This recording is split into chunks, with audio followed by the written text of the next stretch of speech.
Final hour of a Friday 9 to noon affair. It's Nordo in for PA. Joining me now, The Athletic, theathletic.com. John Krasinski at JONKRAWCZYNSKI via X. How you doing, Johnny?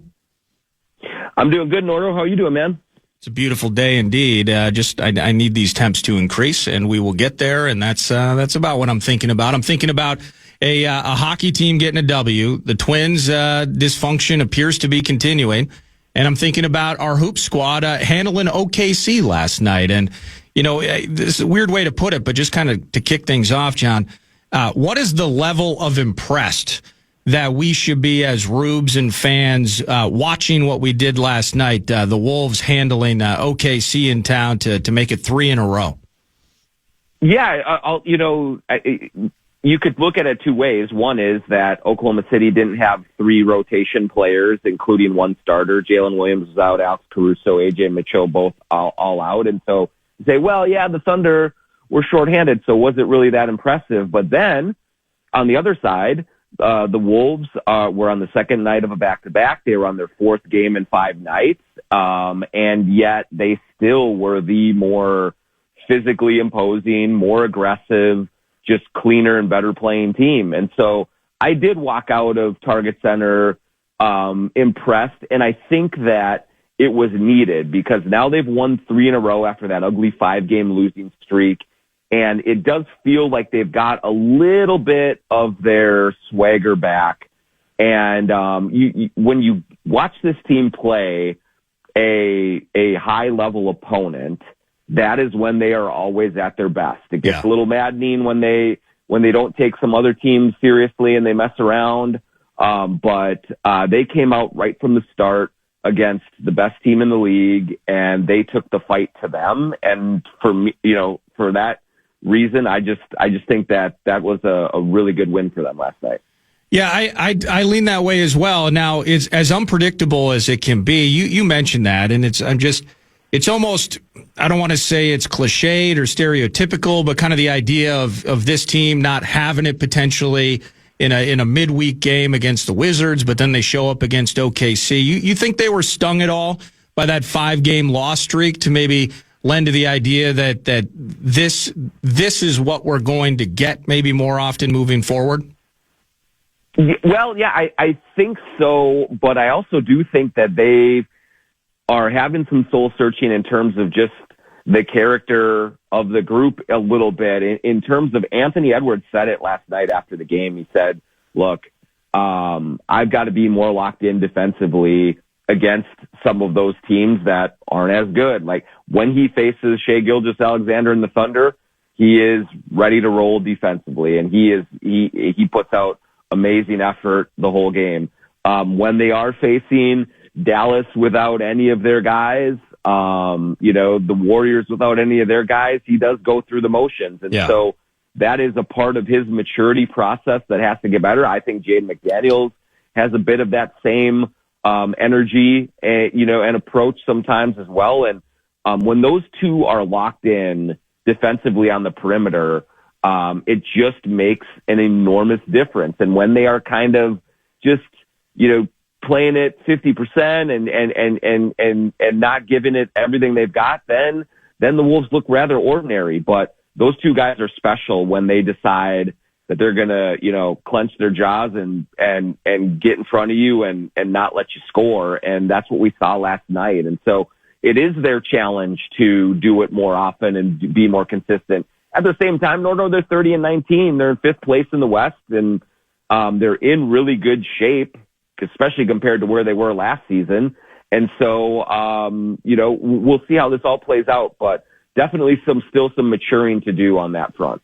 I'm glad you mentioned Jaden McDaniels, and I feel like that there's been some laziness on my side of this in terms of underestimating Jaden McDaniels, because I want a little bit more consistency with him, but he's having the best season of his career and creating a new floor for himself. So it's almost like I need to realign exactly what I want for him. And we'll get to the whole trade thing, the Giannis thing. I'll pick your brain about that in a few minutes. But Jaden's been a part of that conversation. And I've really, I think, spent too much time underestimating him, because he will have those nights, again, where it's like, hello, 1 of 8, but there are becoming more nights last night where when you need him, he's absolutely there. Yeah, absolutely. And I do think that is something that is not unique to you, Nordo. And I do think all the Timberwolves fans listening right now, one thing that is clear to me is that you're a Timberwolves fan. You're really interested in this team. You're watching them on a nightly basis. You're seeing them every single game. And so you're just following them more closely. And you're thinking to yourself, gosh, Jaden, come on. Like, why can't you just be consistent every night? But if you watch the vast majority of players in this league, not named Nikola Jokic, not named Shai Gilgeous-Alexander, maybe you throw Giannis in there, a few others, like they all go through these ups and downs. They're all going to have, one night every 5 or 6 where you're like, man, what was going on there? Yeah. And I think to Jaden McDaniels' credit, the number of those nights is reducing, and also the ceiling that he is reaching when he's at his best is higher than it's ever been. He 5 for 5 from 3 last night. I mean, that was amazing. He is shooting like 43% from 3-point range this year, which is incredible. And so we have seen him take his game consistently up and up and up over the last couple of years. And so now when he hits those big nights, he is legitimately an excellent player. And then when he goes into those dips, they usually are fewer and further between. But he's just, generally speaking, playing at an incredibly high level right now. Yeah, he is. And I think it's maybe he's a victim of expectations. And I have, again, fallen badly into that, where he gets the extension. And you hear about, hey, we got Connolly in town. We know that he's going to be quick to the punch with big opportunities, the Rudy trade, et cetera, and just kind of his reputation. And hey, if we're going to make a move, well, Jaden's untouchable. Okay, well, what is the ceiling for a guy to reach where he's untouchable? I think there's maybe just some misguided expectations potentially, again, that I have fallen into in terms of what his role should be, what he can be. Because if you are digging deeply like you do, Johnny, you are seeing, again, that new floor created, the bad nights are fewer, and he is, again, raising his own ceiling, it feels like, on a night-by-night basis. Yeah, it's it is interesting. Like, you look at who he is, 25 years old. He's on a really good contract right now. He is overplaying his contract, and that's a very good thing if you're the Timberwolves. So you factor that into sort of your calculus on, do you trade him and do you not? And I really do believe, Nordo, that he is at a level where it's not untouchable. Because if you follow this league long enough, yeah, I mean, shoot, every player gets traded. Luka Doncic got traded. So, like, there's very, very, very few untouchables. Anthony Edwards is untouchable right now, of course, but Wembanyama is untouchable. But, like, for Jaden, he has gotten to the point with his development, with his importance to this team, with the way that the rest of the guys really just enjoy him, that it would take, I believe, a mega star player, foreshadowing here, to get the Timberwolves to really consider moving Jaden McDaniels. I don't think you move him for another Robin to Anthony Edwards Batman. I think he is that guy. If you find another Batman to bring in, then that's when you really look at, is this something that you have to consider? Absolutely. And Finch is just standing around like Alfred, just trying to see how the whole thing goes. Now,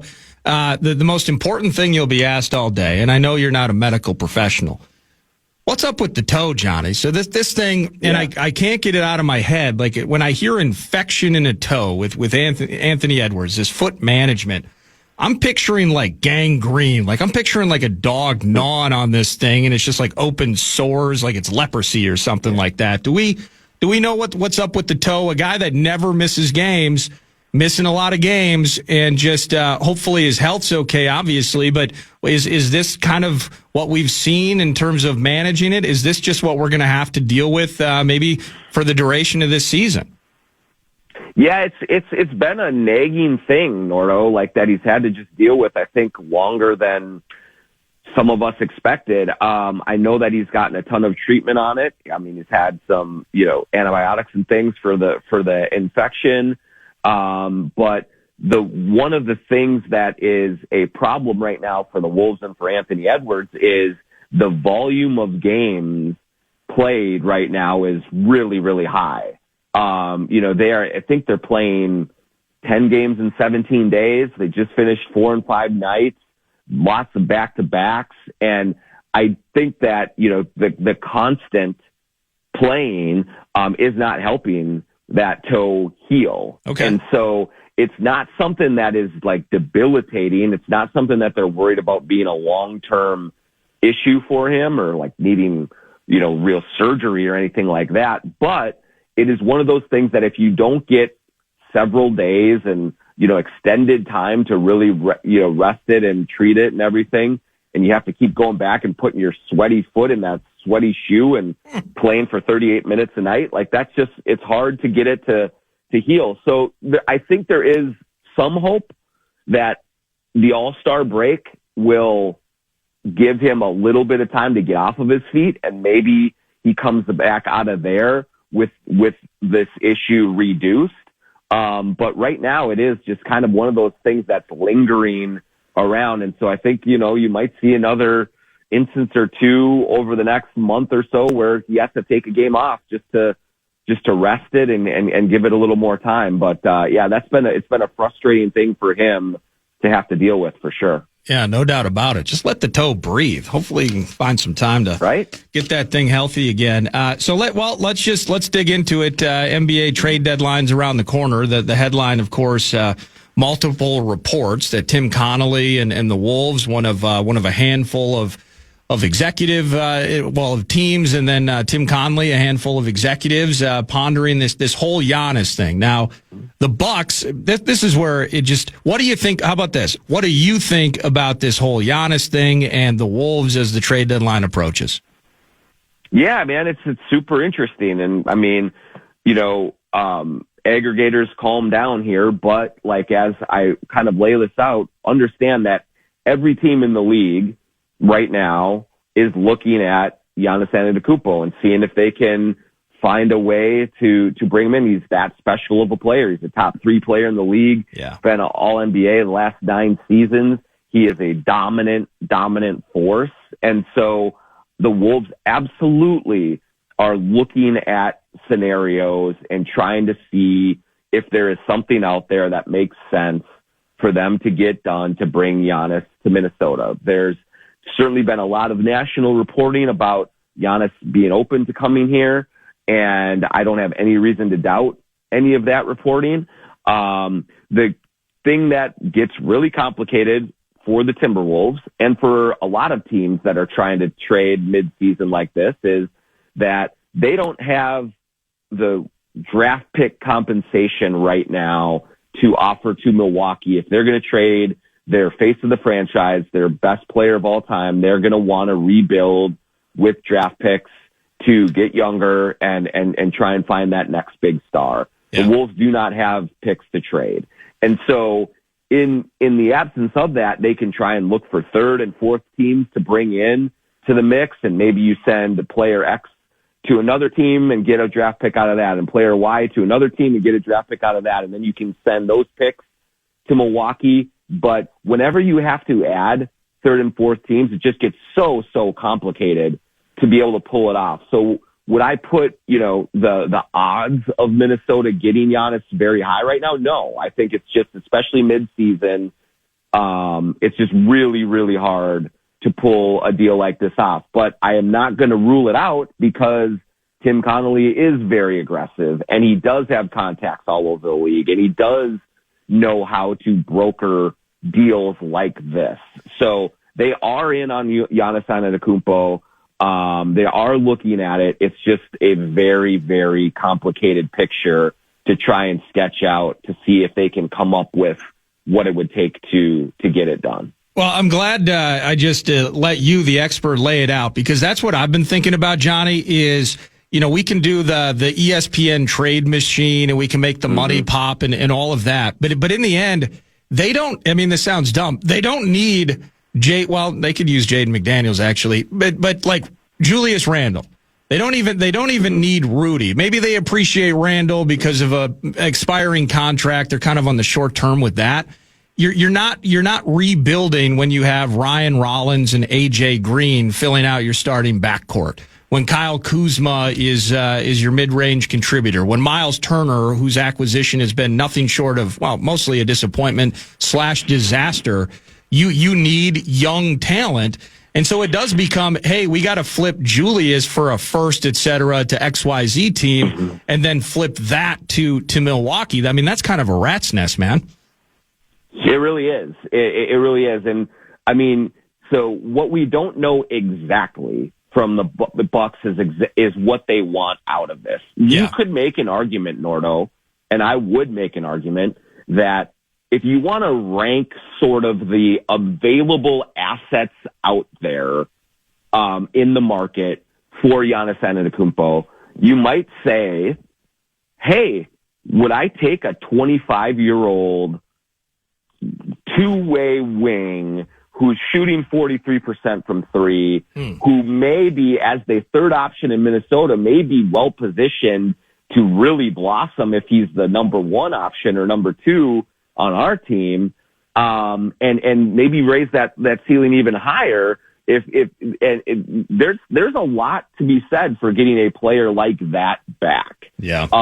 But if they just really want to say, you know what, we are going to tear this thing all the way down to the studs, and we're going to go after just draft pick compensation and really just rebuild from the ground up, well, then maybe, another team would offer the Wolves multiple first-round picks for Jaden McDaniels, as they should, and maybe another team would offer a first-round pick for Julius Randle, who's had a great year, and then you package those picks together, and then you got a little something more of what Milwaukee wants. But we don't really know exactly, and there is, I will say this too, Nordo, for every fan salivating, there is a lot of speculation that Milwaukee is using this little run up to the deadline as a way to set the market, and then maybe they will wait until the summer to trade him when there will be more picks available, when there will be more things going on.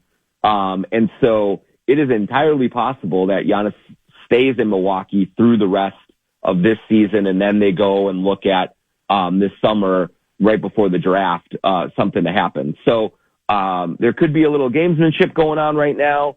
But we'll have to see. But either way, it's just like there's just a lot of moving parts, and anytime that it's not just Team A negotiating with Team B, and you got to bring in C and D maybe or whatever, that just really slows down the ability to get a deal done. And so I'm not holding my breath, but I'm just not ruling it out. No, just one or two to close here. John Krasinski, The Athletic, theathletic.com. Follow him on X at JONKRAWCZYNSKI. With that, this has just been in my head for the last few hours. Could be dumb. Jaden McDaniels, and he's really dominated this conversation, but in the context of a trade that would include him, how much would that matter to Anthony Edwards? Given chemistry, relationship, friendship, all of those things, Is that something that has to be weighed in? Yeah, 100% it does, Nordo. He said last night, probably for the 10th time that I've heard over the last couple of years, that Jaden's his favorite player in the NBA. They came in the same draft class. They get along very, very well. Their games complement each other. Ant has enormous respect for how much improvement that Jaden has made since he came into the league, with the work ethic that he has. And so, I don't think that the Wolves take any of that lightly. Certainly, when you look at the ability to get a player of Giannis's caliber, literally an all-time great, that absolutely has to at least make you think about it. It doesn't mean that you ultimately do it. It doesn't mean that Anthony Edwards would ultimately be just like, yeah, let's get this deal done.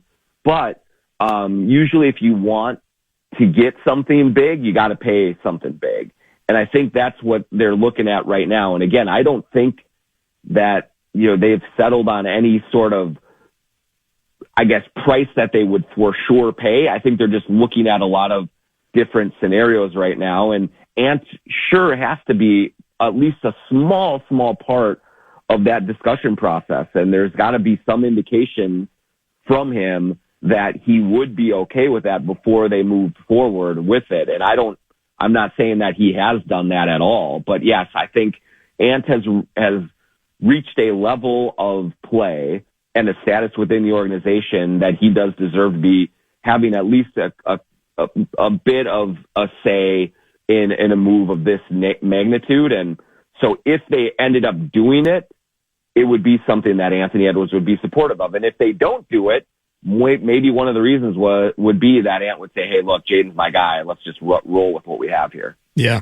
Last thing for you. In the end, we're big game hunting with Giannis. Meanwhile, at one point we were just talking I wonder if TJ McConnell can make a difference at the point guard spot. I mean, the trade deadline's next Thursday. Giannis isn't going to be the only thing that Tim Connolly has popping on the table as we approach the deadline, right? Yeah, 100%. I actually think if you're a betting man, you would say the far greater likelihood is that once the dust settles after the trade deadline, the Wolves have added someone to be a bench guard, scorer, ball handler, like a Kobe White, like an Ayo Dosunmu, like a Trey Jones, or a Benedict Mathurin, or a McConnell, or someone like that. Yep. Colin Sexton, someone like that. Rather than Giannis. I think certainly that the Wolves are exploring the Giannis thing, and they probably do not want to make a move until they know for sure they're out on Giannis. But I would expect that by the end of this, that I think Tim Connolly will add somebody to the bench to help fortify that a little bit. I love it, man. Thanks for your time, 9 to noon as always, and for the intel, brother. Have an awesome weekend. We'll catch up again soon. All right, thanks, Nordo. Thank you. That's John Krasinski covering the Wolves for The Athletic, theathletic.com, at JONKRAWCZYNSKI via X.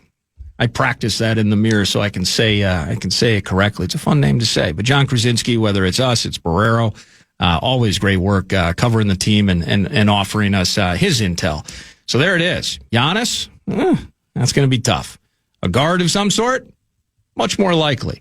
But between now and Thursday, we're going to keep covering it. You got Brett with the bonus bucks, and then we're going to jump back to the hockey team. Pat Micheletti joins me next.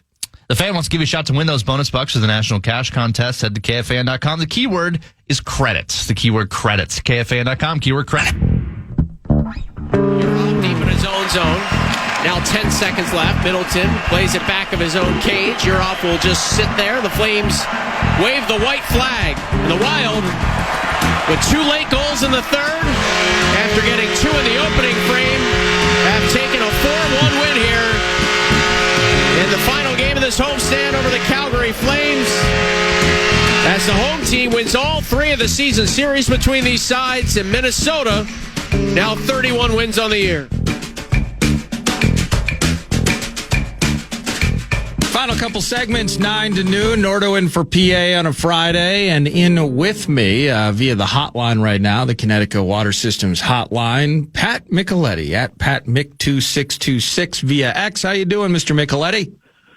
Well, first I need to apologize to you for not being able to come in yesterday due to physical therapy. Yeah. So I want to publicly apologize to you for that. Other than that, I'm doing fine. What an odd thing to apologize for, Patrick. I mean, we need you up and bouncing around here. But I don't like to let you down. You know that when you call, I find it that I need to and want to oblige. And I am forever thankful. But I'll tell you what, I appreciate you. And by the way, not coming in yesterday, that just gets everybody with bated breath excited for Beyond the Pond tomorrow, which I believe features some big timers, doesn't it? 10 to noon with Fallness? We've got the general manager, Bill Guerin, joining, and as Kevin refers to him, and I don't, as America's favorite blogger, Michael Russo.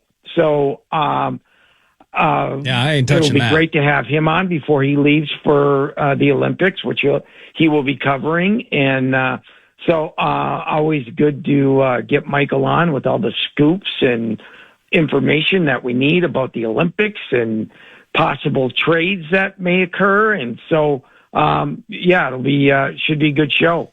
And as part of that tomorrow, talking about moves, talking about trades, we will dig in. Wild win last night. Love it. Did it in regulation. Yep. Love that too. 4-1 over the Flames, who are just a grindy team, man. I mean, that's a painful walk to the finish line going against Calgary. But Calgary's had a tough year, but they play hard, and that's the thing about the National Hockey League, right? The best league in the world.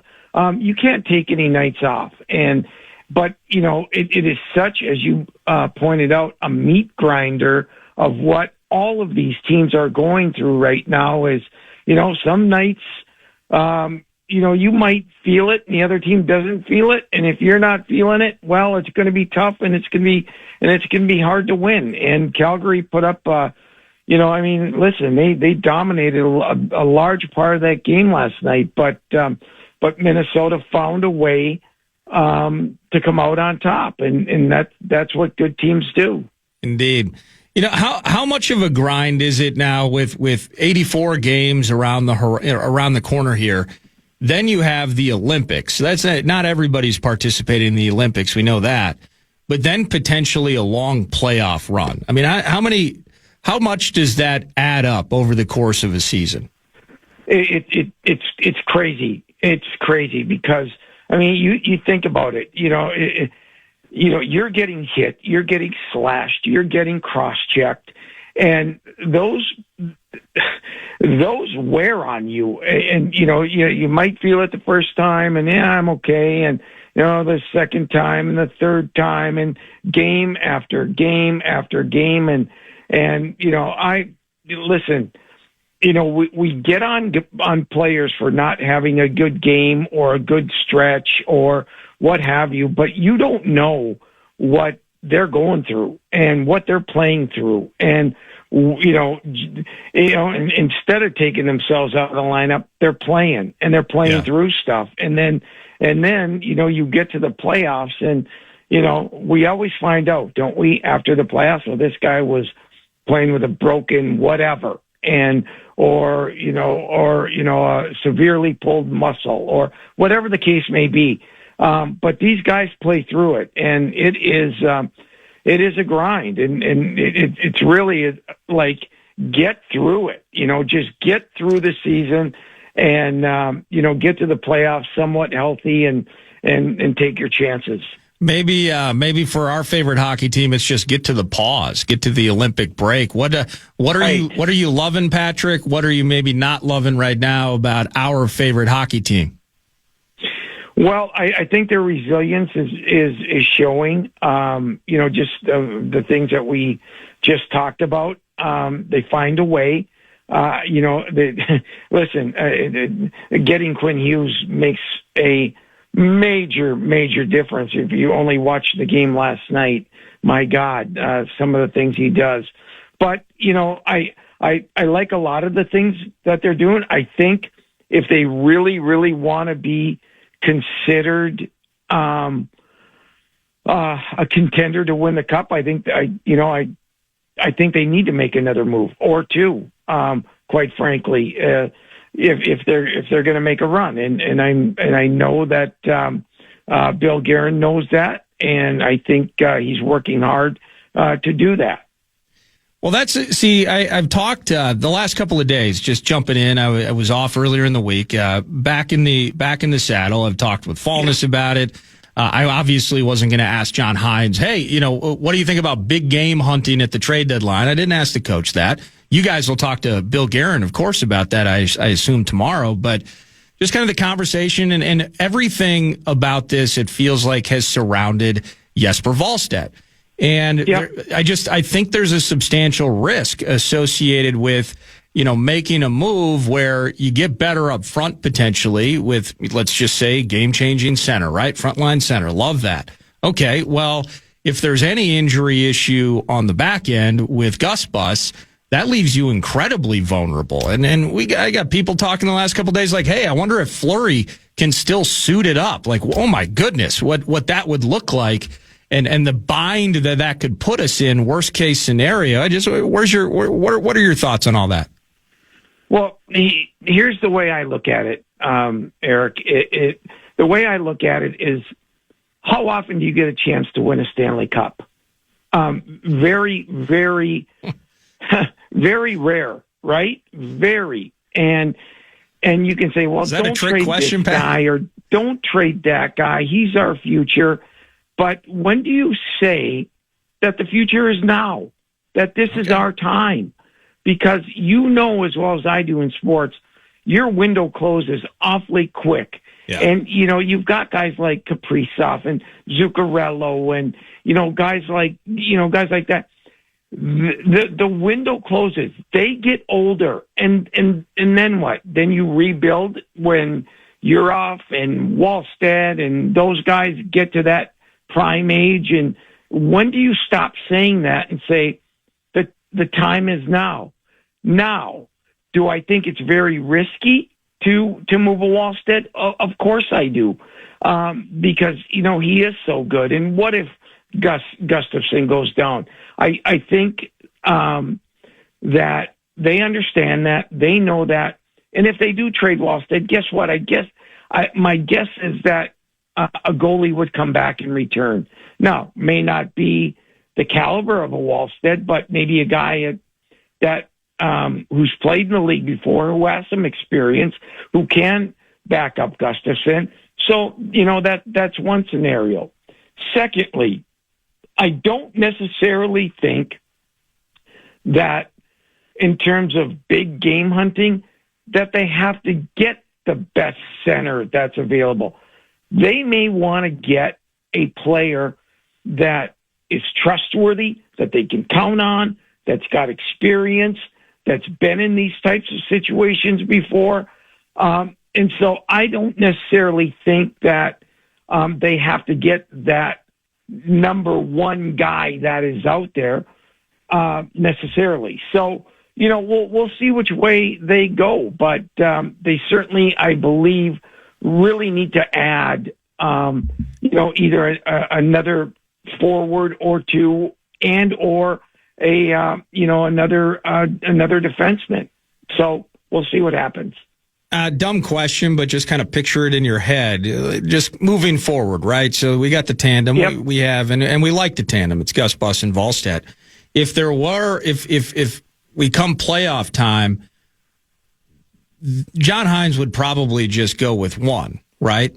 I mean, how often do you truly see? I mean, the guys that tandem they have in Colorado is ridiculous, but I assume come playoff time you appreciate the tandem, but you in the end are probably riding with one guy. Is that accurate?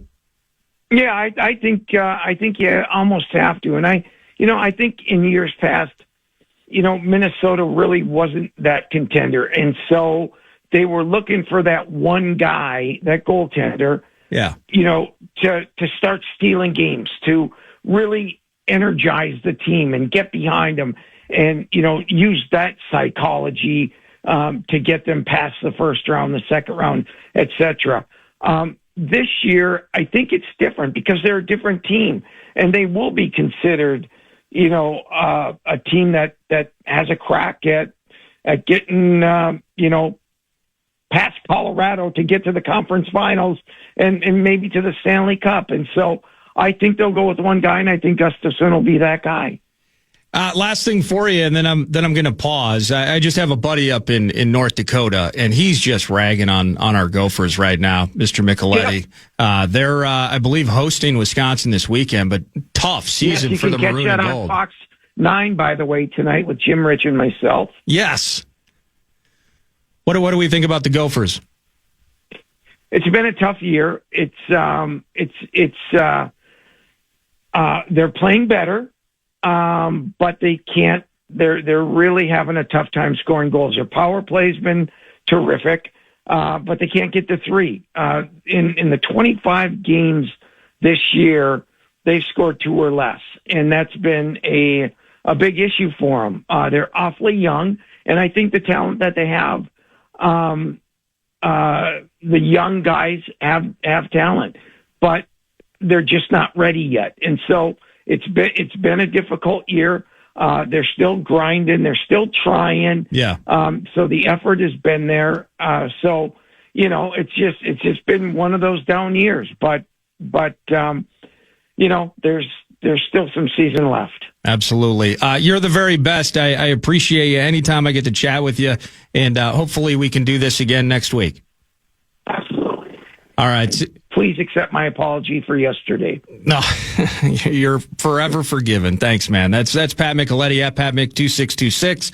And Beyond the Pond tomorrow, you'll hear Bill Guerin from a trade perspective, potentially state of the team. You'll hear from Russo, of course, around 11 o'clock, I believe. They'll post this stuff on X to be certain. When we return, final segment, it will be a short one, but massive news has just broken via Tom Pelissero. What a day for news.